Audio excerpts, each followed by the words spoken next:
Hello, everyone. Good morning, good afternoon, good evening, wherever you are. Welcome, welcome, welcome to Product Marketing Breakdowns. This is a brand new podcast that takes a slight of a unique approach. The main theme of this podcast is that here we'll be focusing on learning from peers. Product Marketing Breakdown gives a platform to some of the best product marketers in the industry to come on and to break down a project that they themselves have worked on. They will be sharing the insights that they've leveraged during the process, and they explain just why it works. I want to enable you listeners to learn directly from the creators, take inspiration from their work, understand why they did what they did, and apply that to your day-to-day work today. For those who don't know me, I'm Chirag. I'm your host. I'll be your host for every episode. I'm a director of product marketing. I'm based in Toronto, Canada, and I'm also a top product marketing voice on LinkedIn. I have convinced a bunch of stellar product marketing leaders to come onto this podcast in the coming weeks.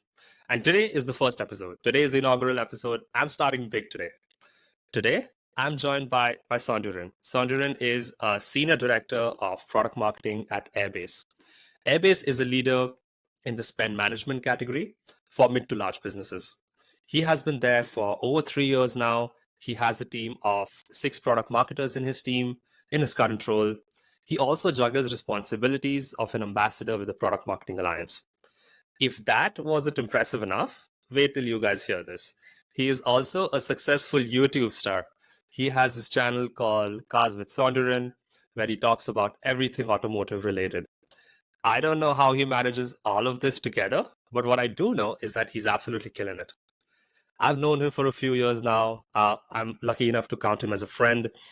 And it was pretty much a no-brainer for me to have him as my first guest. So when I reached out to him, I pitched him the idea. He said yes immediately, which was awesome. Sonduren, thanks again. Delighted to have you join us. So how's that intro for you?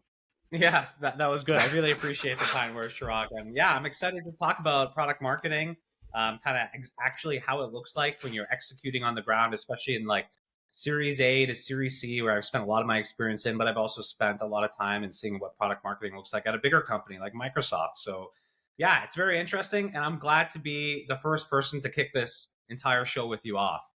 Yeah, we are creating history today. I hope this lands well with the audience. I want this to be a long-standing session, something which people come back to. So hopefully it goes well.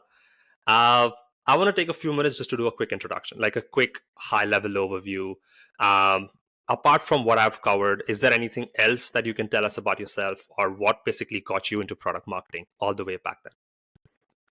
Yeah, I think the interesting thing about product marketing is like you see so many people from different industries and different paths come into product marketing. So a little bit of my background, I was a corporate accountant. I spent the majority of my education and the early part of my career in accounting, finance. I was a corporate accountant, public accounting, worked at the Canada Revenue Agency. And it was at that point I decided, you know what? The one thing I always tell people is you got to do what you love in life. Life is really short. And so I realized while I was doing this, I really like storytelling. And I started creating these videos on YouTube just for fun. And I realized I enjoyed it so much. Like I got up in the morning, I said, this is what I want to be doing. And so, I took that, I started making some videos on YouTube and it started to get a little bit more quote unquote serious. And I took that and there was an opportunity that presented itself at Microsoft. And, sometimes you got to be good to be lucky and lucky to be good. And they decided they want to take a bet on an accountant that has been doing videos online to do their marketing Yeah. operations there at Microsoft Canada. So they took a bet, and since then, I really learned about product marketing and what it is at Microsoft Canada, and I decided this is what I want to be going into. And so over that course of time, over the last 10 years, I've spent my time at various startups, B2B SaaS companies, Series A to C, either coming in as a solo product marketer, building out the product marketing function and team, and as you mentioned, Hmm. wearing multiple hats in the process, whether it's demand generation, branding, analyst Yeah. relations, all of this stuff. Absolutely. Yeah, I'm seeing the same thing as well. A lot of the people who I speak to, a lot of product marketers who I speak to are either a solo PMM or are someone who is in a small team of PMMs. Like, as you said, such a vast role, so cross-functional. There are so many things that we do. Um, I actually love it. I love the fact that you kind of touch so many areas of the business. And I think it's a great place to be for sure. Um, you mentioned that you spoke about your journey from as an accountant to Microsoft, and now obviously leading a team at Airbase. How have you seen the function of product marketing evolve in the last 8, 9 years, 10 years that you've been here? Yeah, that's a great question. And I think the evolution of the role, by the way, is it's dependent on what type of company size you're at or where the stage is of your company. And this is just the reality of things. And I've talked to many product marketers at a big company like a Microsoft, for example. And I've spoken to Yeah, various product marketers and myself had experience in both. And I think that the evolution in one way, they're both evolving, whether doesn't matter what size company you're in, to be a strategic catalyst within the business. And that's yeah, actually what got me most excited about going into product marketing in the first place. I went into accounting and finance, Chirag, in the first place because I thought that was the way I could be a strategic decision maker within these businesses. And I was a small business owner, right? And I love being a small business owner. I love the challenge of that. And frankly, you look at what product marketing you're typically doing. You're either solo, you have a small team, and you're really tasked to product marketers talk about being able to focus on the strategy. This is extremely important. It's the strategy, not just on what you're focused on, but it's the total business strategy. They always say product marketing is the 100%. glue to all of these other business groups. You're the glue because you're strategically thinking about how you bring all of these people along to meet your objectives and goals. And so that's what I really love about it. And I think, yes, over time, I think the domain of product marketing, the opportunity to become the strategic decision makers. And that's why you see PMMs often go to be CMO, CRO, Yeah, other roles that are strategic within the business. I see exactly the reason why. At the same time, the challenge, and it's a challenge that I love, is that in these companies from Series A to C, you want to be strategic, but at the same time, just like a small business owner would be, if you're the owner of your own small business, you have to always have a balance of what do you need to do right now to support the business to get it over this yeah. next stage of growth, this next hump, while making sure you're thinking about the medium to long range things. You can't just be in your ivory tower Either one, correct. Yeah, strategy. You have to roll up your sleeves like in any business and get down into the weeds to support the business where it needs to be, whether that's on yeah, sales enablement, whether that's through demand generation support, whether that's through messaging and positioning, whether that's through the strategy of how you go ahead and differentiate in the market, whether that's supporting your sales team on competitive displacement, whether it's analyst relations or customer advocacy. There's so many aspects to it, and it's always different. 100%. In my 10 years, I've never been in a role where it's been the same. It's always a different flavor. Yeah, no, 100%. I love what you said as well. And I started thinking about one thing as well that I do in my current role and in my previous role as well. You mentioned about it being the glue which brings so many things together. I look at it as an enabler as well, right? Because product marketer enables sales, for example, to get closer to the product, to get closer to what product currently is, what's its current scope and capability, what's coming down the pipeline, so they can have those kind of discussions with prospects. Other way around, right? Product might have an understanding of what the customers want. It may be true, it may be slightly different. So to bringing that lens, getting the sales team and the product team together, that's an area which I find so powerful. And then when you can do that, when you can bridge that gap, your value elevates so much within a company, I feel. Totally. That's actually such a great point and so important. So Airbase, we're a fully remote company, and this challenge is actually it's accentuated because of this. The knowledge transfer that needs to happen Yeah, within an organization often like overlooked. But having, yeah, let's say, that product spec, the product marketing, distilling that to the important aspects that the sales team needs to go ahead and position themselves to go win a deal to differentiate for your support team, for customer success, for onboarding. You're really distilling all this information out to all these exactly. teams to be successful. And you're absolutely right. Product marketing is an enabler across the organization. I'm going to put my car guy hat on. I would say product marketing is the oil in your car engine to make sure everything is running as efficiently as possible. It's the tip of the spear to make sure it's as effective as possible. I love that analogy, by the way. I'm gonna get that quoted. I'm gonna get that printed out. I love what you said from a car perspective, and yeah, I think a lot of people are actually going to relate with this. So that's awesome. Um, we touched upon this a little bit as well so far, but the next thing that I was hoping to go to pivot towards is a PMM in 2024, right? So you're currently leading a team of 6, as you said, at Airbase. In your opinion, if you are, let's say, expanding that team to 7, for example, or 8, if you are looking for a PMM right now in your team, what would be that maybe 1, 2, or maybe 3 most important things that you're looking for in a product marketing manager to come in and fulfill for you? Great question. I think one thing that's helped me in my career and even the hiring of the people that have come on my team in Airbase and in previous roles, the one trait I look for anybody, especially in a product marketing role, is tenacity and grit, Mm. determination to learn, continuously improve. The reality is, when a product marketer is coming into role, there's 3 key things that they need to go ahead and achieve to be truly lethal and successful in the role. They have to have the utmost of market knowledge. They have to be the experts of the market. Oh, yeah. They have to be the experts of the product, and they have to be the experts of the customer. And that doesn't come easy. That comes through lots of learning, lots of iteration, learning while you're getting thrown into the ocean, essentially. Yeah. And while some of it is guided, but you need to have the tenacity and grit and the sense of ownership. Because the truth is, as I mentioned, even for me leading my team, I'm not micromanaging them. I am Yeah. coaching them. They are the leaders within their business units, and I'm giving them guidance and support.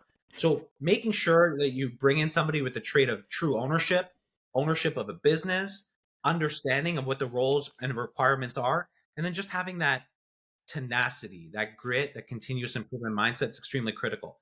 The other aspect to it when I'm looking for a product marketer is I want to see proven elements and previous experience that you are able to go ahead and achieve those 3 critical elements. Because I continue to believe, especially like Airbase, we're in this business spend management market. We're talking about most, in my opinion, one of the most competitive markets I've ever been involved in, right? We're talking Hmm. about not just only competing with point solutions like many of your viewers may be familiar with, Expensify, Ramp, Tapalti, Brex, Mm. Build.com.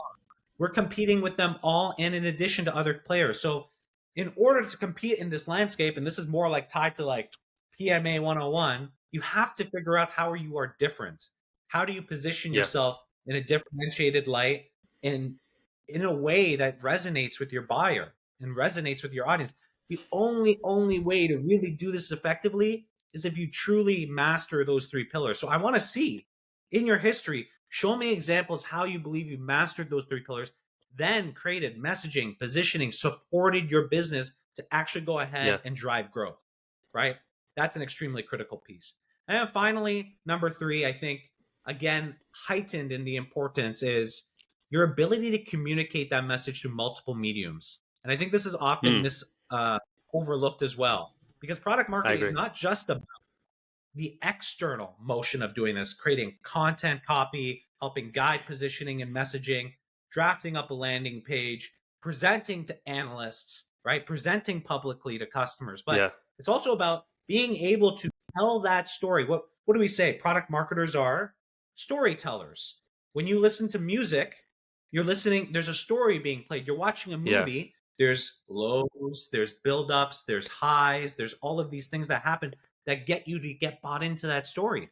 I need to Yeah. be able to see you are also a master of that. That takes you to the truly next level of being an amazing product marketer is when not only is the script part of that story is accurate and good, but it's also how you deliver that and get people to emotionally buy in with you. Because you just said internally we're the enablers.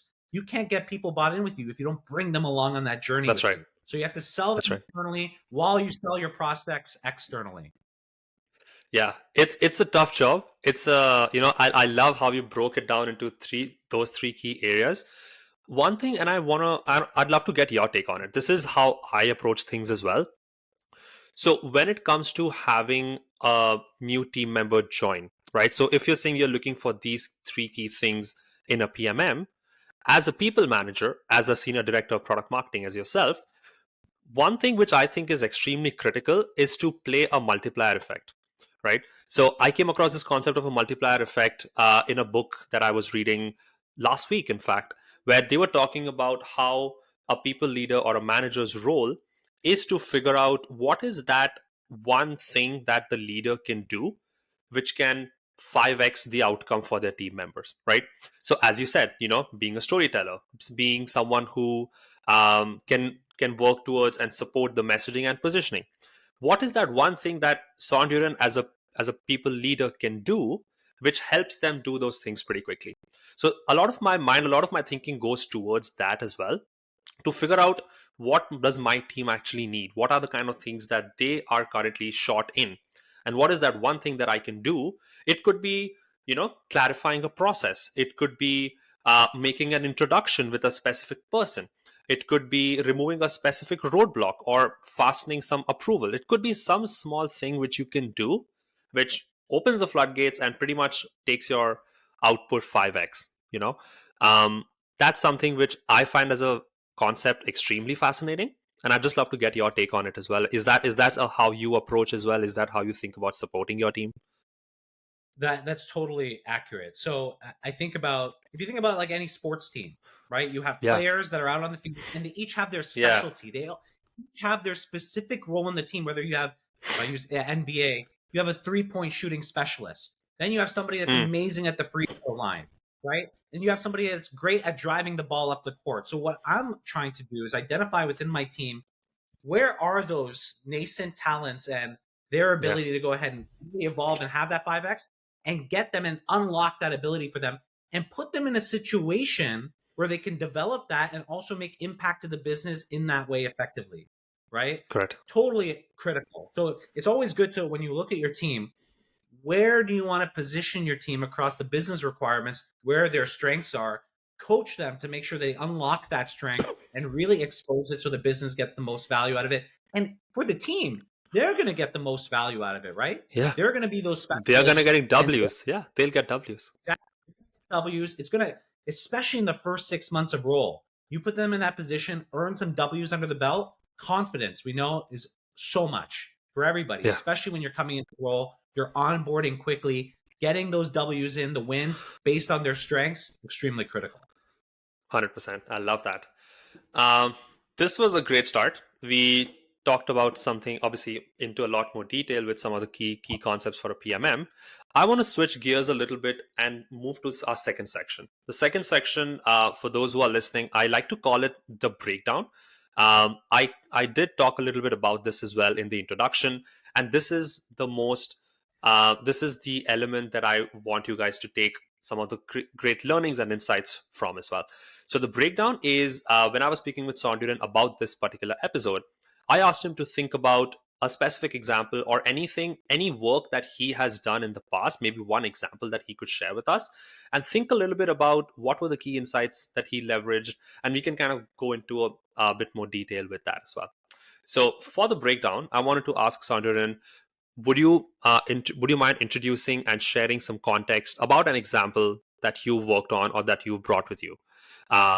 It could be a release, it could be anything that you have led in your previous roles. That's completely up to you, but I'd love to hear an example that comes to your mind here.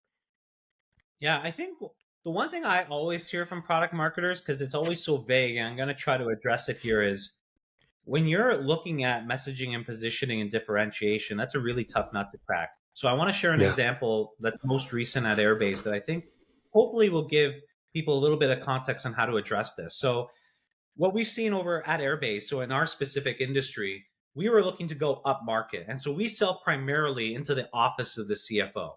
So think about it Hmm. like this, very high level. We sell finance and accounting software to manage their spend. We sell that into the office of the CFO to every type of business across any vertical.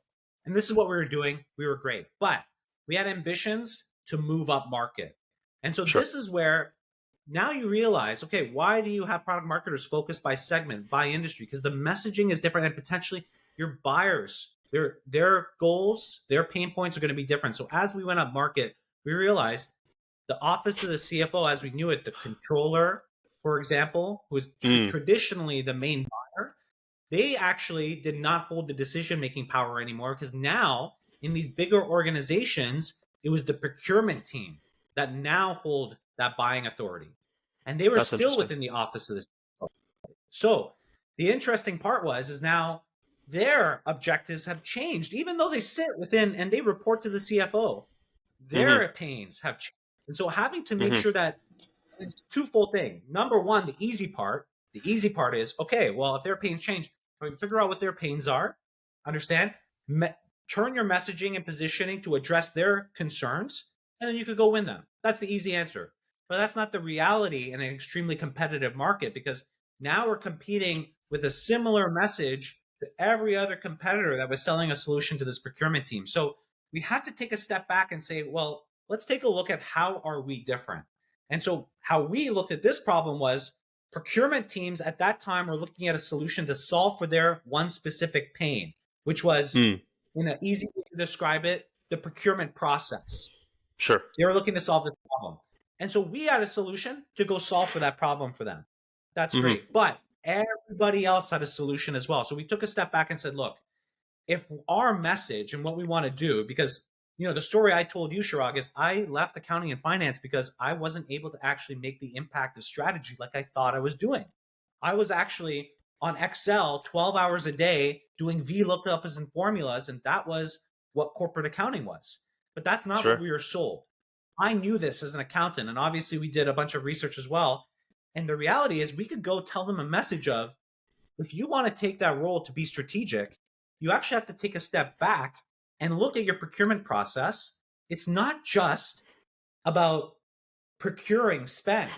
It's about procuring your vendors. It's about making the payment, and it's about Mm-hmm. closing the books. It's about the Mm. entire life cycle of spend. It doesn't just end when you procure.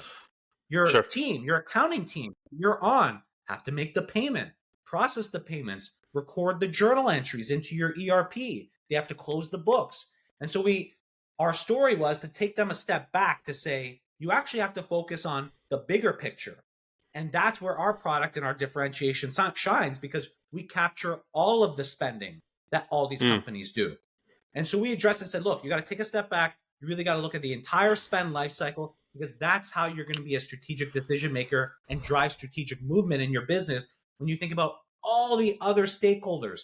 Similar to PMM, you can't do anything within a Yeah. silo. It impacts every aspect of the business. It's the same thing for this persona. And so we did this work, we tested this messaging, and now it's working really well for us. And we have uniquely, like nobody else in this, one of the highly most competitive markets I've ever been in, a unique story that nobody else has in the market today, where we help procurement and the office of the CFO solve for all of their non-payroll spending across the entire life Sure. cycle of spend. And so that's what resonated. But that took a lot of understanding of your product, understanding of your Sure. market and your competitors, and understanding of your customer. And that's how we brought that together. And so I hope that's a good example of what something is very difficult to crack, which can take months. And Yeah. this took months, by the way. I'm describing it to you in less than Sure. 5 minutes. It took I'm months sure. to go ahead, iterate, crack, understand, talk to customers, talk to your customer advisory board to figure out, does this actually make sense to you? Does this resonate? And then obviously test and have the data come back to us. Yeah. Of course. Um, I love the fact that you kind of said that you need to look at the overall life cycle. You need to take a step back and think broader. That makes complete sense. And you also spoke about the insights that you leveraged while creating this, right? You spoke about how it was obviously a group effort over a period of months. I have been in similar situations, so I completely resonate with what you just said right now. I'd love to hear. I know it's a group effort, and obviously a lot of different voices are involved in this process, but when it came to the process of arriving at this from a product marketing perspective, what were the things? Would you mind talking a little bit about what were the things that you or your team were responsible for product marketing, and what um, was something that was another team's response? I just want to understand, where does the delineation end and where does it begin, from your perspective? Yeah, that's a great question. So product marketing was obviously a big input into this process, right? Yeah. This is an organizational Yeah. strategic change of our messaging on the website. It's who we are. And so, in our perspective, talking to analysts that we build great relationships with, getting them to also vet this. Does this resonate with you? Is this what you're hearing? Because they're speaking not only to our Sure. competitors, but they're speaking to all of their customers. Getting that one input, extremely Sure. important. Our customer advisory board, the people that we've gone ahead, they're Hmm. invested in making sure that we're successful. being part of that journey with us, giving us feedback on that front as well. That's another piece. Yeah. Actual interviews and actually testing this with our customers today. So in addition to the customer advisory board, which is important. And then obviously a lot of this is just testing. And so literally in some cases, live prospect calls where we thought, okay, now we're in a point, let's try this. We have to go try it Sure. in the actual motion, and we're getting good feedback. It's Mm. resonating. We're starting to win.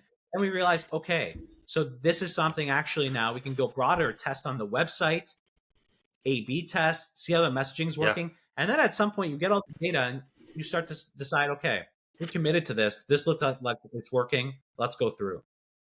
Yeah, no, I love that. From this section, Sonduren, two key things stand out to me to what we discussed when it comes to your overall positioning. One, and this is something I urge other product marketers to think as well. Think about, like, don't only think about where your product is right now. Think about the overall life cycle. Think about the overall journey. What happens before your customer buys your product and after they buy as well, right? Don't just enable the buying process, enable the pre and the post as well, right? That's critical because that will help if the onboarding is successful 6 months down the line, 1 year down the line. If they're still getting that value, if that's something that they're still deriving, a lot of use from, that obviously takes your churn significantly low. You don't have to worry about that because over a period of time you are delivering that value for them, right? And the other thing is, as you said, testing, right? You said different groups over here: analyst relations, customer advisory board, current customers. There is a possibility, obviously, the first one that you created wouldn't have been perfect, but test, iterate, refine over a period of time, get those feedback in, and then accordingly just iterate as you go. Those are two key things that I took out of this, and this is, I think, something which even other product marketers will find value there. Um, Yeah. I mean, one one thing that other I thing I'll would, mention is that that story resonates, but it doesn't. You yeah, always have to remember your buyer has come with a specific pain point. So while the yeah, story resonates, you still need to allow them to address the pain that they've originally come to you for. And so what we found was they resonate with the story. They understand the mm, vision. They understand that and they buy in. But today they have this problem. They want to maybe solve for that problem today, but they're picking you versus the 10 other vendors that could potentially quote unquote solve for the same problem. They're picking you because you painted that vision for them. And then that's great because you absolutely. brought them in to your ecosystem. You're going to adopt your solution and then you're going to upsell them in the future to meet that vision. Yeah, 100%. I love that. So I wanted one follow up question for you. When you speak with prospects, and this is actually something that I read in April Dunford's book. She mentioned that some of the biggest competitor that you come across, obviously you have, as you mentioned, it's one of the most competitive markets that you've ever been in. But you are also competing against two other key things which people don't often think about. One of them is do nothing, status quo, right? um, that's a big challenge. Or the other option for people often is, and this is in my experience as well, I'll just use Excel, or I'll just get an intern to do it, you know um, a lot of times, we have in my previous roles, I have come across that as a challenge as well. Is that something that you're facing also at Airbase? Are people also debating not buying something versus buying something? Totally. We definitely have that challenge. And I think one way that we addressed it was we need to make we need to make the decision to do something seem so obvious, especially if, at least from our perspective, selling into the office of the CFO, where as a former accountant, we were trained to be very conservative. Sure. We do not want to take risks, Yeah, yeah. right? And so position a solution in a way like this is a no-brainer for you in terms of risk mitigation, but also look, we're in a different economic climate more than ever. This is no longer the period of zero interest rates. Sure. Now the economy and every business, what they're looking at is, I need to grow, but efficiently. I need to grow as Yeah. super efficiently as possible. I need to see immediate ROI. So the actual vision that we go ahead and tell actually paints that vision on ROI, because I'm telling you and I'm telling our prospects, look, you don't need to have four disparate solutions to manage all your company spending. Expensify. You don't need Bill.com. You don't need a ramp or Sure. a Brex. You can just can all those subscriptions, come to Airbase in the vision. You're immediately going to save $100,000 on annual software subscriptions. If you're looking for an opportunity right now and a CFO hears this, you're immediately going to say, why aren't we doing this? You're Yeah, telling me yeah, I can save $100,000 right now by consolidating our solutions. In addition to that, making adoption and compliance easier within the business. The question doesn't become, should we get this? The question is, why aren't we? yeah, yeah. No, I love that. Shouldn't we? Why aren't we getting this? I love that. I'm going to write that down as well. But it is definitely an issue. And I think when you think about sales coaching, sales enablement, it's really about unearthing that pain and making sure Yeah, they realize, like really understanding how painful it is today. And for a lot of these companies that are looking to grow, exposing what the pain is in the future, right? yeah, And making sure, because a lot of prospects have their professional goals and they'll have their personal goals. And making sure that you're speaking to both in the sales cycle is extremely important. 100%. I love that. This was great, Sondra. Thanks for that example. I want to talk about the next section, section 3 that you and I discussed last time as well. I like to call this section called Tool Talk.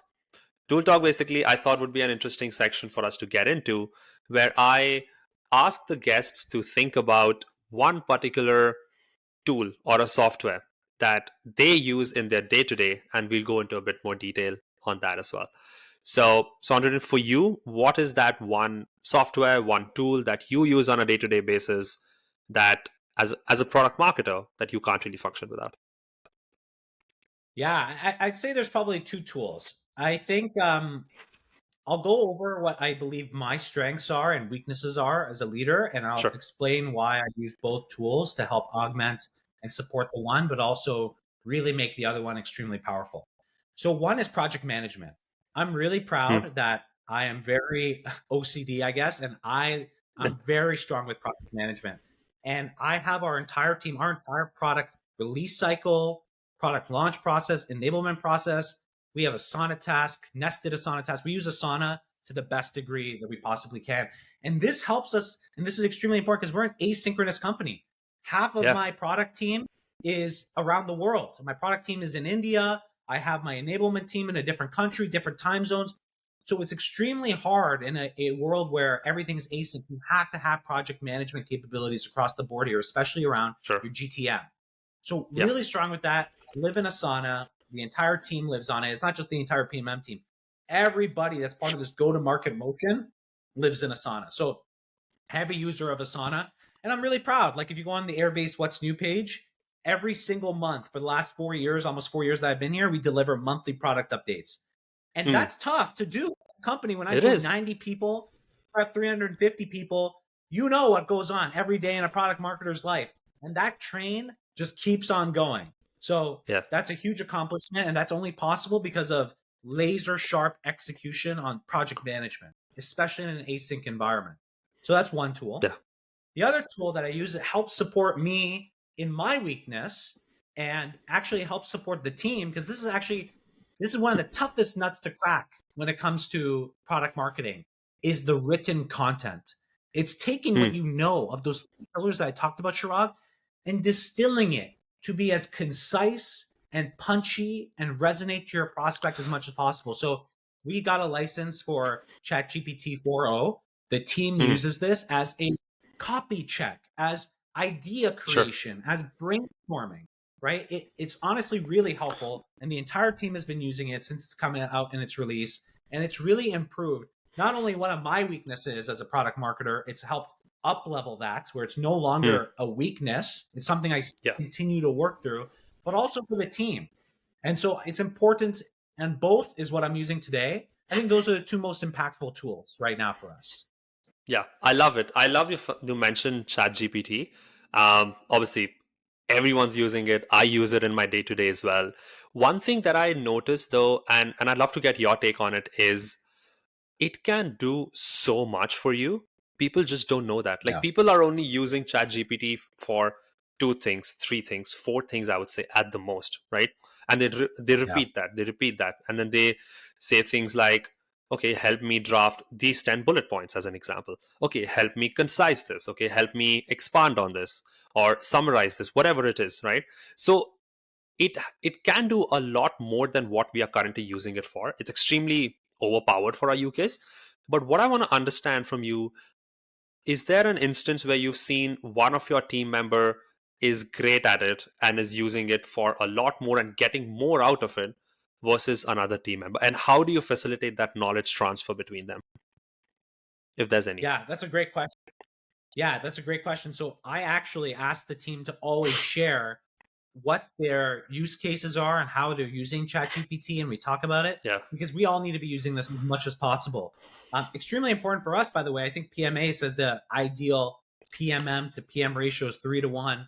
At Airbase, we're Mm, about 6-to-1 right now. So I am all about how do I find ways to make this team as efficient as humanly possible. And so I yeah. encourage the team all the time to be using this. We talk about it on a weekly basis, how we're using it. And if there's ever a use case that's like, hey, I'm using it for this. A recent one, Chirag, we're starting influencer marketing at Airbase. And I already have an influencer contract, but it was totally different. So I asked ChatGPT 4.0 to create me an influencer contract. And with GPT 4.0, in case your audience isn't aware, you can customize it to know who you are, your company. I put in our brand guidelines in there as well to make Mm, sure the output is close to our brand guidelines as possible. So yeah. it is really powerful technology. It's incredible some of the stuff that it can do. Obviously, there is some stuff that I never say you just use it and put it out there right away. No, it's great for brainstorming. It's great for having different perspective on messaging. It's also great Sure. for helping with like copy review. I think it's really strong at. It is. Yeah, no, I love those examples as well. I have also seen organizations create their own version of AI for specifically for internal audiences. So that could look Yeah. like feeding it a bunch of product information, product literature, right? All the release notes, Yeah. all the pitch docs, whatever it is, right? Let it ingest everything. You can ask it, especially if your product is complex and technical, that I think is a Yeah. game changer. You can ask questions. Oh, what does this acronym stand for? What is the use case of this particular product? Imagine the power of something like that. You can use that for your benefit, and obviously you can tailor your messages around them and make sure you're factually correct, right? That's incredible. Totally. And actually, you told me to say my two favorite tools. Well, the third tool that didn't make it is Notion. And so our Yeah. product team, all of the product specifications, engineering specs, everything in Notion. And we do use, and now and I talked about this problem being knowledge transfer across the organization. Yeah. We use Notion AI, they built in to do that for you. So that's Yeah. amazing. So all of our user teams, whether it's support, customer success, solution consulting, onboarding, they're in there. They need a quick answer to a question. In Notion, they ask and they'll get the answer on any technicals. Yeah. Speaking of Notion AI, Sonduren, I also noticed they obviously have an integration with Slack. But what Notion can do, if this is if my memory serves me correctly, is you can ask a question in Notion AI. It can go to Slack and give you the latest of what has been discussed about that particular page, for example, right? So think about, Wow. Is that no yeah, way? yeah. So think about, you have a Notion doc. Let's say if it's a go-to-market plan, as an example, right? You put that into a group chat on Slack, for example, and there has been some discussion on that, and let's say you're off on a holiday for a week or something. You can come back to the Notion document and you can ask what has been the discussion around that particular page. It'll summarize, give it everything in Notion. That is powerful, man. That's incredible. That's an amazing learning. I am going to share Yeah. that to the team on Monday. I'm going to say something about this and to listen to this podcast. That's amazing. I didn't know that that was integration Yeah. because the other challenge that we do have, a lot of these conversations contain so much great information that is in a Yeah. disparate Yeah. system, but now it can be connected. Oh, that's such a great learning. I'm glad you told me about that one. No, no worries at all. Um, okay, we spoke about Asana, we spoke about Notion, we spoke about ChatGPT 4 as well, right? This is an interesting question. If I asked you, Sanjuran, if let's say you were in an alternate world, you were a senior director of product marketing at Asana, for example, and if you had to um, target someone like yourself, right? What would you do differently? How would you approach that as a product marketer at Asana? What would I do differently? What would I do differently? I think a lot of the times when I get the message from Asana or when they target me with communications, actually, because I'm part of their email program, etc., Sure. they don't actually, it's mainly focused on project management, not necessarily on the roles and responsibilities and the pains around the specifics on product launch and GTM. So maybe that's just them not going specific, or maybe I'm not part of the email communication there. But I always find it's more generic versus tailored to me. Sure. That's what I found personally as part of their email in their email stream. Okay. No, that's fair as well. I am not part of the email subscription from Asana, but I see other companies do that as well. So that's interesting to hear. Okay, so that was tool talk.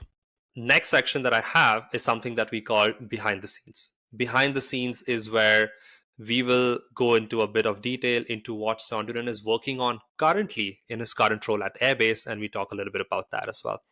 So, would you be able to share or shed any light on any projects that you are currently dealing at Airbase? Okay, so I'm gonna flip this on you. I'm gonna rattle off three for you, and I want you to pick the Sure, interesting one, and I'll double click let's on do it. it. How does that sound? Let's do it. Let's do it. Okay, so one I think really interesting that's been more top of mind is B2B influencer marketing. I think Hmm, the analyst relations aspect of all of these B2B companies, I think analyst relations is old school. I think the new school is all of these new B2B influencers on LinkedIn. They're going to be this huge watershed for these companies. And, as an influencer myself, I see it. I work with B2B brands all the time. I know the direction of where hmm, this is going.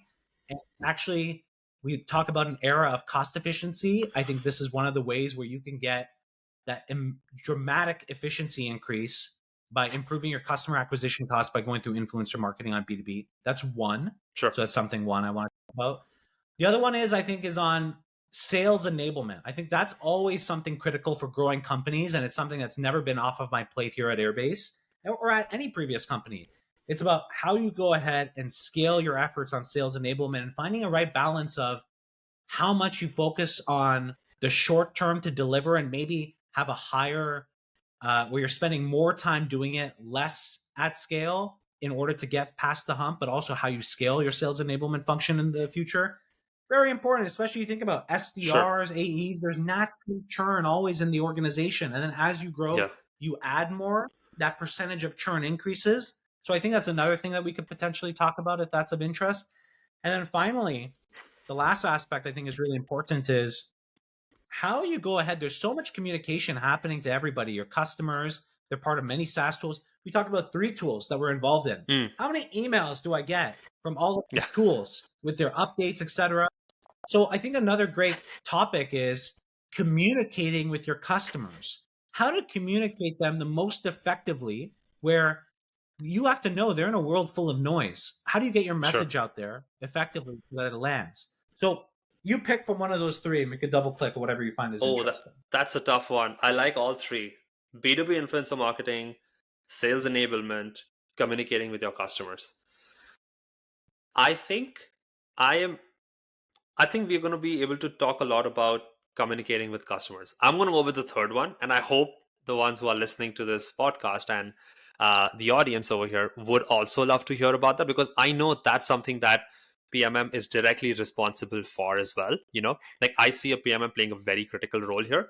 So let's go into that. Let's talk about communicating with customers and what's top of mind for you there.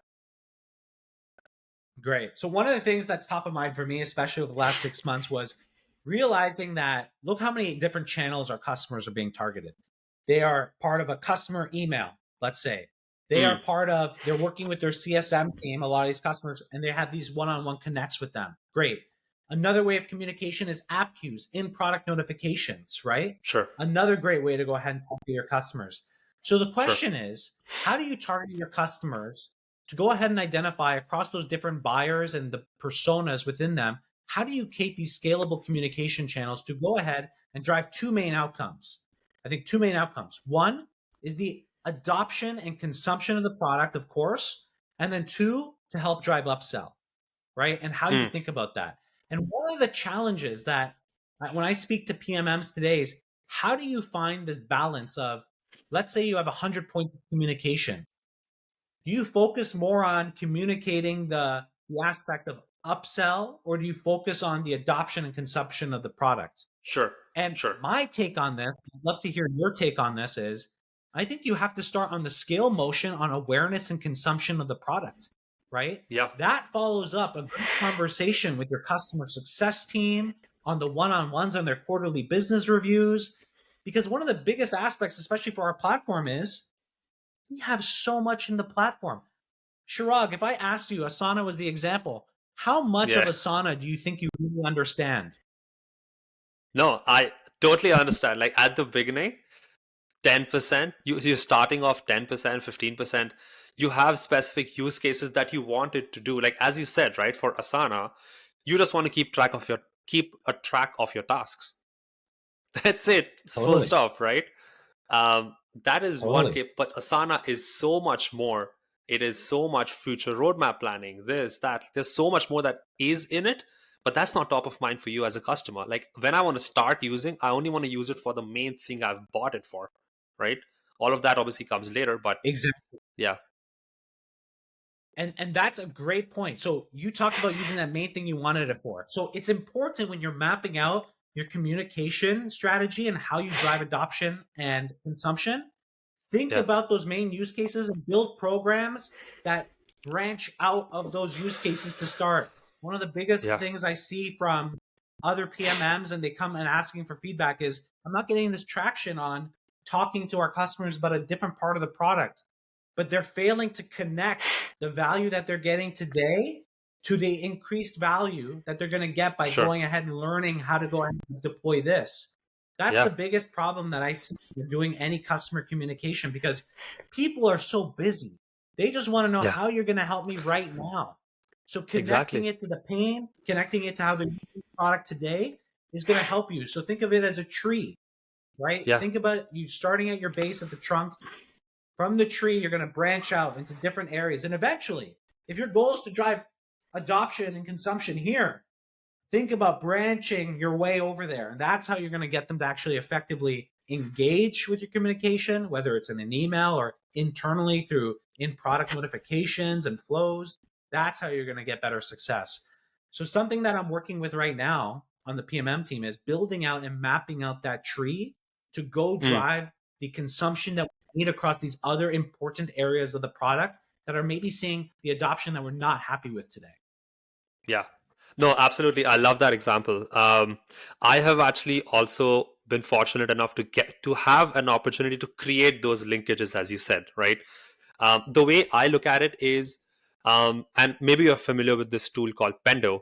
I have used Pendo in some of my previous roles. And one of the things that I love that they do is giving you the opportunity to select a core event. A core event basically is, what is that one main thing a person wants to do when they sign up for your SaaS product, right? It is, Mhm. so as you said, like you have to reach the top, and that is the core event, right? You can get to it in multiple different places, you can take your own journey, but at the end of the day, destination is that one particular point. You start with that. You see what's the quickest time to value when it comes to reaching there at the beginning. Because if you think about it, when you're creating a customer journey in product, it's the first time a customer visits a product, or second or third time, like the first few times are the most critical. If they come on, if they Mhm. don't understand something, are they going to come in the second time? Less likely. If they, let's repeat the same thing, they Yeah. come the second time, they don't understand what they're supposed to do, how do they get to that main value, you're not getting them back after that, right? So it's extremely critical to cater the very first few interactions of a customer with your product, in my opinion. And to get that, well, the Yeah. biggest way to do that, in my opinion, is to reduce all distractions. Your product has 100 features. They don't need to know all 100 features on day one. They don't. They just need to know what is that one thing at the beginning. How do you get there? It could be an in product tour, it could be a demo, whatever it is, right? You can figure that out. It could be a video that loads in platform, whatever. The channel doesn't matter. What matters is to show them how can they get that value at the very beginning. And then eventually, over a period of time, you nurture them saying, hey, we have this also. And then a week later, a month later, hey, do you know we have this also? We are happy to walk you through what it is, right? So it's a matter of prioritizing and putting a hierarchy in place. First thing, what you need to do this, reduce the burden to that, then introduce the second one, then introduce the third one. Too much information is overwhelming at the beginning, in my opinion. And another thing that I learned, Sonduren, 100%. which is extremely, yeah, another thing I noticed which is very critical is, who are you talking to? Like, as you said, in your case, it could be the controller, it could be the CFO, it could be another team member within the CFO's office who would be using Airbase. They have the different use cases. They are using your same one single product for different users. Identify that. Identify who the different person is, what are the features they are most likely to use first versus second, and tailor the journey to each of them. Easier said than done, but that's going to add so much value, in my opinion, right? So Totally. these are Totally. something. And it's the same theory of when you're communicating with prospects. Like, you don't talk to your prospects on a first call about the vision of your roadmap and show them 100 Yeah, different features. No, you show them your big rocks, the big themes that you're focused on. That's what they need to understand. Those are the most important things that you get in their head. And then later on in the journey, when they've digested that, they understand, then you talk about those other nuances. It's the same thing. Humans, we can really only absorb small exactly. amounts of information. Part of a story is leaning on the big notes. What are the most memorable things you need to think about? It's the same thing about the product adoption thing that you have to think about. 100%. The other thing that I noticed also, it depends on high frequency user, medium frequency user, low frequency user. Are you going to show the same feature to each of those? No, you shouldn't, right? You No. know someone's a heavy user coming into your platform on a date. You can see daily active, weekly active, monthly active users. You can tailor it to specific people. You can tailor your NPS to Mhm. specific people. You don't want to ask an NPS question to someone who's visiting your platform for the first time or the second time. It makes no sense. They're probably going to give you a 3 and a 4, and then that's going to be a problem, right? So you gotta be a little tactical and a little intentional with who you ask. And um, yeah, I think this is a great topic. Like, we can obviously go on, but communicating customers is something I enjoy talking about. So that was awesome. uh, I just want to shift focus to the final thoughts on it for you. You've been in the industry 8, 9, 10 years right now. Obviously started with Microsoft back then. Now you're obviously leading a team at Airbase. What excites you the most about product marketing, and what the future holds for our function, from your vantage point? Yeah, I think I'm biased, of course. We're on this show talking about this. I think it's one of the interesting roles because you're truly the CEO of your business, right? And Yeah, that's why I got into product marketing. And I love it in the first place, is because you truly have an opportunity to make an impact on your business and look across all of the different business units and work towards making the business successful. And so I think one of the most exciting things coming up is like product marketing is being seen more and more and more to be that strategic element of the business. Like, for example, right now at Airbase, product marketing actually reports directly into the CRO, right? So there's the hmm, marketing function and then there's product marketing function. And we're really seen as this strategic function that people come to. And I'm really proud of this. But it's like they're truly the experts of the market, the customer, and the persona and our competitors. They really know how to go ahead and communicate our value. And because you are what I would call this uh, all around player, you're able to go sure, ahead, especially in these companies that are serious D2C, go and address the problem's biggest pains, right? Go and address the company's biggest pains. Where are we deficient in? Is it sales enablement? We need support to increase our win rate, increase our close rates. We know the team that's going to go ahead and go do that. Whether it's we need to go ahead and understand, why are we deficient on our pipeline efficiency? Why are these campaigns maybe not resonating? Do we have the right messaging and positioning? Are we differentiating enough? Right? sure. So I think it's really exciting, Jog, and it's the fact that we get to control our own destiny and truly be the owners of the business. I think I look at my father and he's always said to me, he's like, running your business truly gives you something to drive towards and be excited about every day because you feel the sense of ownership. And that's what I Yeah, get every day, across all of these companies, is this sense of ownership and actually feeling that your work really drives significant value. And that's what's Yeah. exciting for me is like every day I wake up knowing that me, the team, everything that we're doing is actually making an impact to the business. So if you love thinking about being a business owner, if you love the aspect about thinking strategically about growing a business, building a business, I think PMM is one of those unique roles where you're put in the middle of all of that. And that's why I have fun with it every single day. And the entire team, I talked about those qualities that I look for when I'm hiring, they all wear that same hat. They all Yeah, feel a yeah. sense of ownership, like my business. Absolutely. And that, makes you put in that 150%, 200%, go beyond than what you're currently doing. If you have that sense of ownership in what you are leading, you want to see that through to the finish line, right? It's not just something that you are looking at and you're like, okay, this is just something, this is just another job. It's not that. But for me, to get excited, I need to feel that sense of pride, that sense of ownership. When that happens, you don't even realize, that you are going above and beyond, and you actually truly you know giving your 100% and truly caring about. I love that. um Sonduren, how can Totally. people reach out to you? And you think about what this means for prospects in a company, it's you're able to go ahead and show impact to the business, to the leadership team, and they see you in PMM going ahead, driving the business, going forward. So if you're thinking about your opportunities for career growth, it's an amazing opportunity because you're a proven asset, right? A proven Yeah, asset in the business to go ahead and do that. 100%. I love that. Sonduren, how can people reach out to you?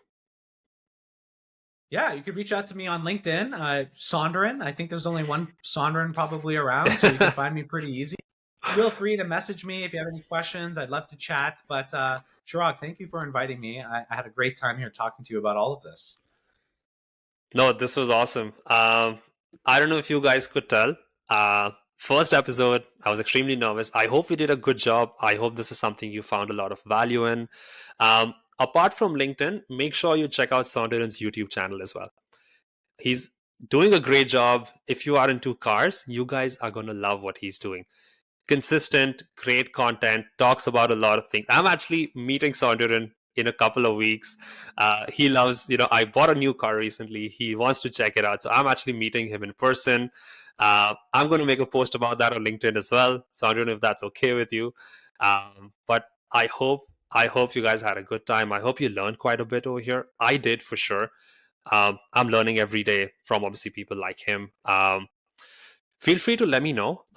Once this is on Spotify, I will be putting a small poll down as well in Spotify. But I'm just going to ask you, what do you guys think about this? What do you guys, I would love to hear feedback. I'd love to improve this. Is this length okay for you? Is this too long? Is it too short? Whatever it is, please let me know. I want to learn. Would you guys prefer a video format, an audio format, whatever it is? I'm completely open to hearing those things. I'm completely open to changing if necessary. So please let me know. Again, this was awesome, Sonduren. Thank you. First episode is out the door, which is great. We'll stay connected, of course, and thank you again for listening. Have a great one.